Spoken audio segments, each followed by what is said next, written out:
Panama leaks के इंकशाफ के बाद साबिक वजीर आजम मियां नवाज शरीफ ने कौमी असम्बली में अपनी जायदादों से मुताल्लिक रिकॉर्ड पेश करते हुए कहा था कि हुजूर, ये हैं वो जराए और वसाइल जिनसे लंदन के फ्लैट्स खरीदे गए। हुजूर, ये हैं वो जराए जिनसे लंदन के फ्लैट्स खरीदे गए। कौमी असम्बली में जराए बताने वाले मियां साहब अदालत में सब जराए भूल गए।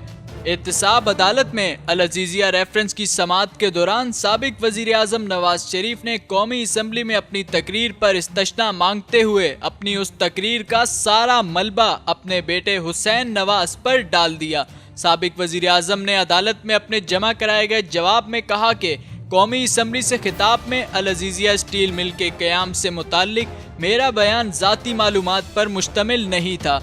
मैंने वो तकरीर हुसैन नवाज की जानिब से हासिल होने वाली मालूमात पर की, जबकि शरीफ खानदान की जानिब से सुप्रीम कोर्ट के सामने लंदन फ्लैट्स की मनी ट्रेल के तौर पर जो कतरी का खत पेश किया गया था। एहतसाब अदालत में नवाज शरीफ ने उस कतरी खत से भी ला ताल्लुकी का इजहार कर दिया।